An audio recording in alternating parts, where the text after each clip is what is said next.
Hi guys, today we're going to be going over wildfire. And just like in all of the other natural hazards that we were talking about, I'm starting off with a map.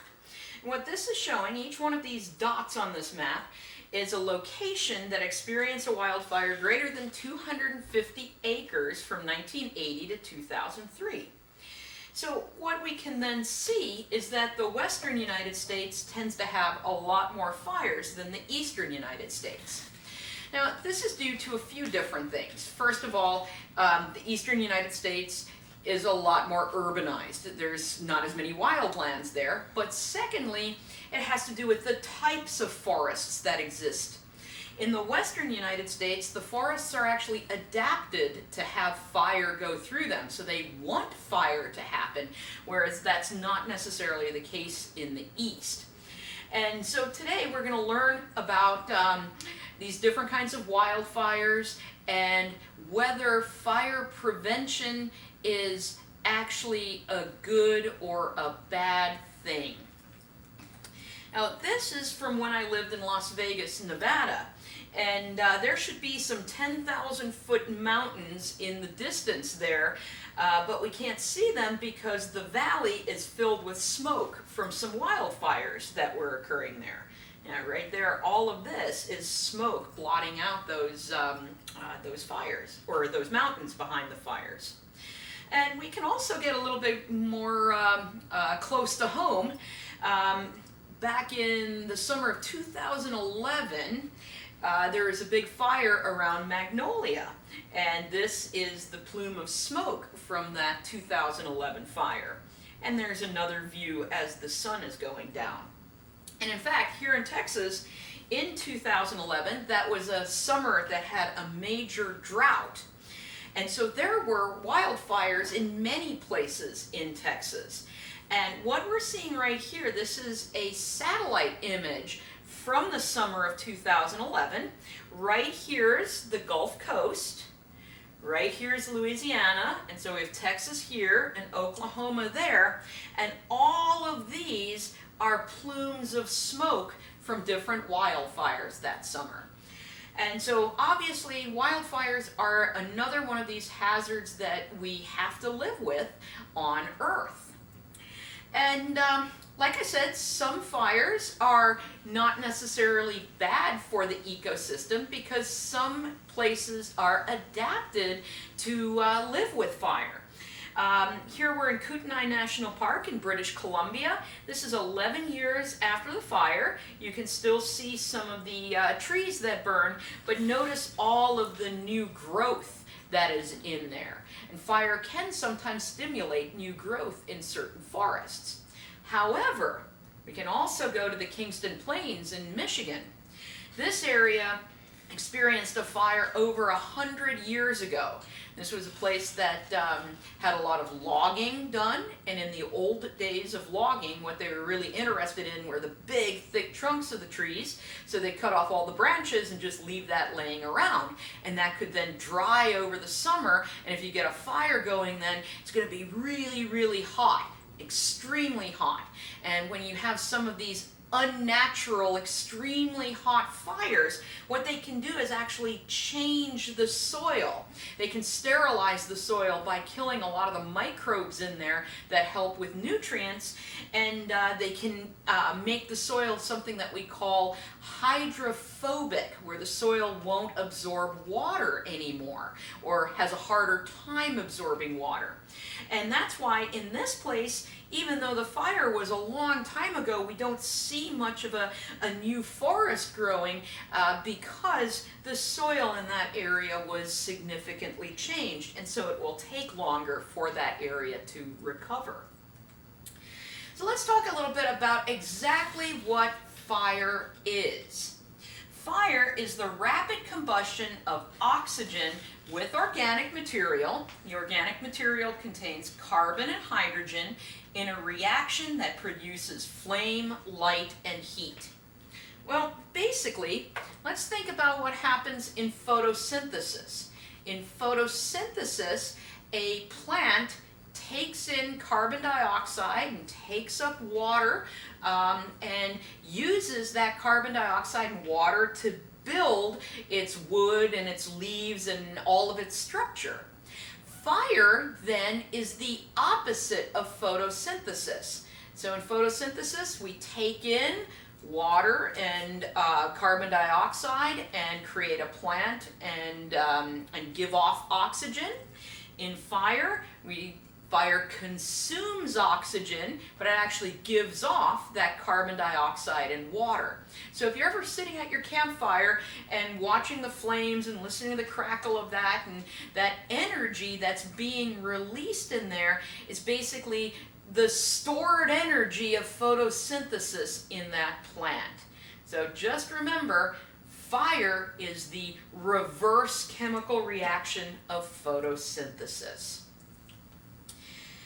I always think it's kind of neat if you burn coal that was dug out of the ground, this coal that might have formed 300 million years ago. When you burn it, you're releasing the energy of the sun from 300 million years ago. So it is kind of a neat and magical process. Now, when we're talking about fire suppression, however, trying to put out fires, there's an important concept called the fire triangle. So fire needs three things to live. It needs three things to exist. It needs fuel, it needs something to burn, it needs oxygen, I just said that's part of the chemical reaction, and it needs heat to raise the material to its ignition temperature. So it needs heat. So Metallica kind of had it right when they're like, give me fuel, give me fire, right? And we need fuel in order to have fire. Actually, we need all three of these things to have fire. So what does this have to do with fire suppression? Well, if you take away any one of those three things, you no longer have a triangle, thus you no longer have a fire. So you don't have to remove all of them as long as you could remove the fuel or lower the ignition or remove the oxygen, fire will go out. And later in this lecture, when we look at how to put out wildfires, we're going to see that we always depend on getting rid of one of those sides of the fire triangle. Now, when wildfires break out, they can be quite different depending on the fuel that's burning. So we need to take a look at some of the different types of fuel. Fuel is going to be any combustible material, anything that can burn. So typically when we're looking at wildlands, you might have grass as your fuel. You might have grass fires. Now grass most of the time is a plant low to the ground. I know there's some exceptions to that, like the tall grass prairie or the pampas. But most grasses are low to the ground, and so the flames don't get that high. Typical grass fires might get flames as high as about 8 feet. But there's more things that can burn than just grasses. You can also have shrubs. Now shrubs are vegetation that's 2 to 12 feet tall, so this is going to be growing taller than grass, and it also, shrubs will have a bit of a woody stem to them or a woody trunk to them. And because these shrubs are taller, the flame heights can also get taller. You might have some of these fires burning the flames as high as 50 feet. Now some shrubs have very intense fires. They burn really, really hot and really, really fast because many shrubs have natural oils inside them. For example, in California, there's a group of shrubs called chaparral. And chaparral burns really hot and fast because it's very, very oily. Of course, we can also have trees burning. And in this case, the characteristics of the fire are going to depend on the type of trees burning. There's both hardwoods and there's softwoods. Some trees are also very oily or very sappy. Certain types of pines burn really, really hot and fast because they have lots of this very flammable sap inside of them, whereas other trees don't burn as hot and fast. So when trees are burning, the characteristics of the fire are really going to depend on the types of trees that are burning, and then it's also going to depend on the amount of litter and slash.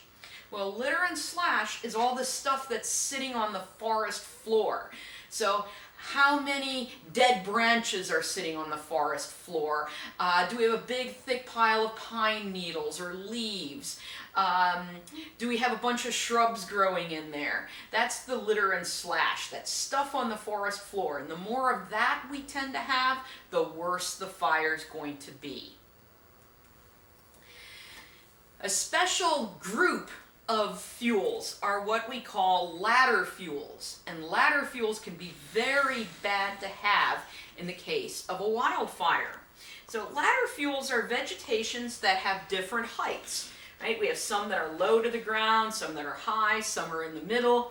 And what this does, it allows the fire basically to climb into the tops of the trees.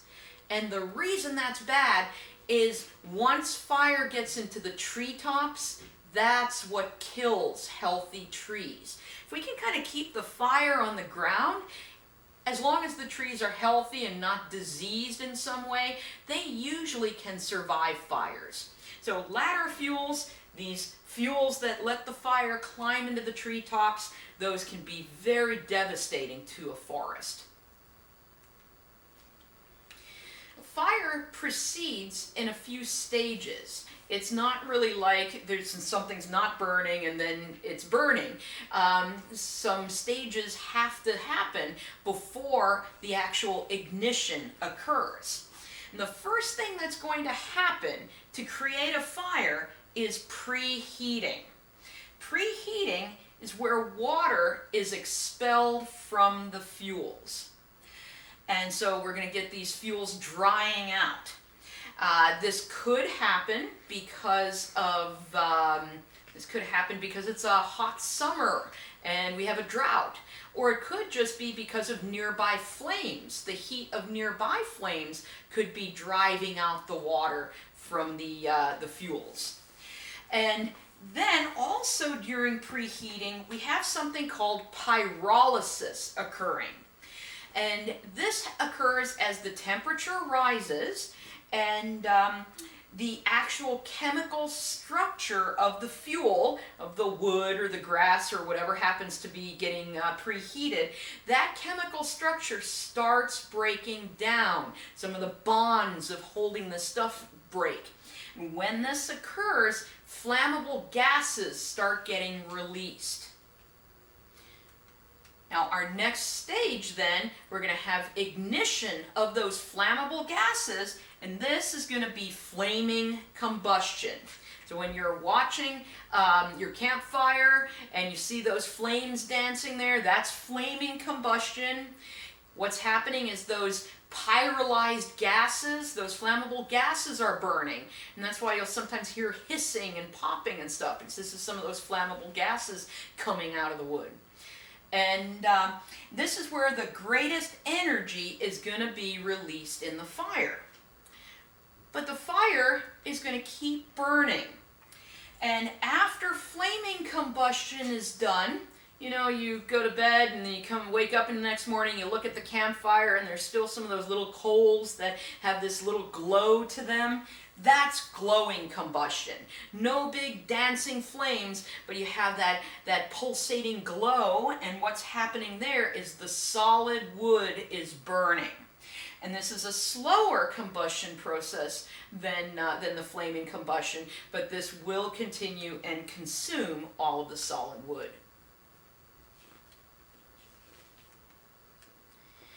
Now, fire moves. That's one of the big problems when we get a big wildfire happening. It doesn't just sit in an area, it travels all around and then can endanger different communities.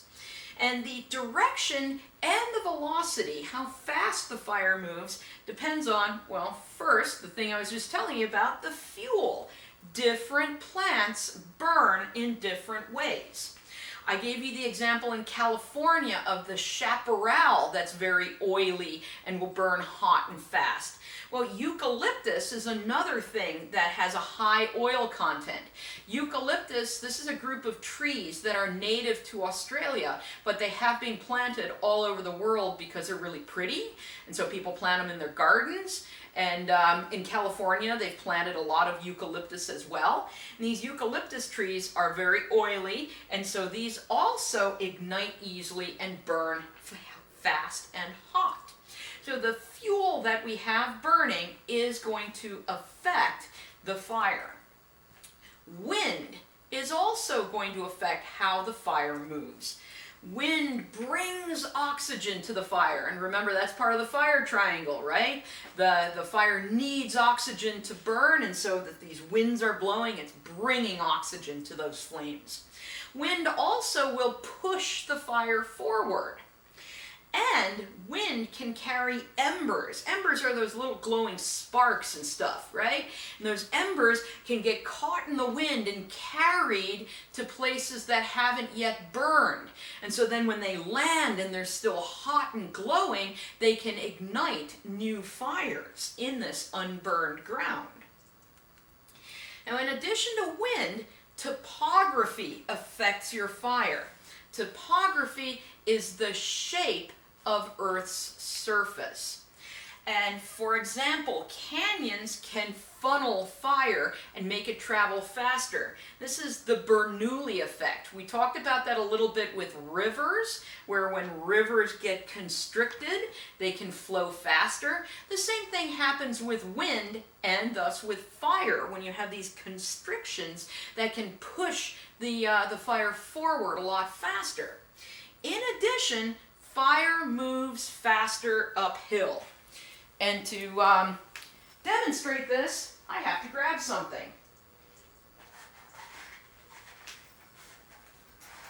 All right, I have some matches here, and let's take a look at what happens with this fire.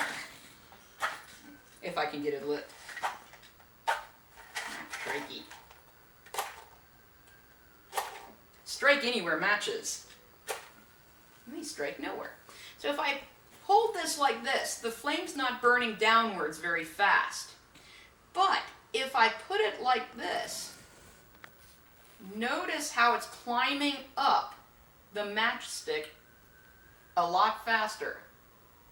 And this happens because the heat of the fire is pulling, let's not burn myself, the heat of the fire was pulling the air upwards and thus pulling the flame upwards. Should I do that demonstration again? Okay. And so when you have a hill, because the heat of the fire is rising, it pulls those flames uphill. Did we get that? Okay. Now the fire itself is also going to control how it moves. Large fires create their own weather patterns. I just told you about how the heat rises and it can pull the fire around. Well, large fires generate their own wind and weather patterns, which can affect how the fire moves. Large fires can also create these things called pyrocumulus clouds. And these pyrocumulus clouds can then have lightning associated with them. Oftentimes dry lightning. Guess what? That dry lightning can then ignite other fires around the large fire. This is a pyrocumulus cloud in Victoria, Australia. In Victoria, they have a lot of those eucalyptus trees that burn very hot and very fast. So we have all of this hot air rising upwards and creating this storm system simply because of that fire. You know, there are different types of fires that can occur. You can have what's called a ground fire. And as the name suggests, this is going to be low to the ground. The flames aren't going to be real high. This is going to burn grasses. Basically, maybe if it's going through a forest, it might burn like some pine needles and little leaves and stuff that fell on the forest floor. But healthy trees will survive this. And this is a ground fire right here. You can see the flames are simply burning down here on the ground. These trees, as long as they don't have diseases or they aren't infested with like beetles or something, they will survive. We can also have what's called a surface fire. A surface fire has flames that are a little bit higher than a ground fire. And in this case, we're burning brush, so we're going to be burning shrubs. We will be burning down and dead wood, all the branches that, of trees that fell off them in storms and things.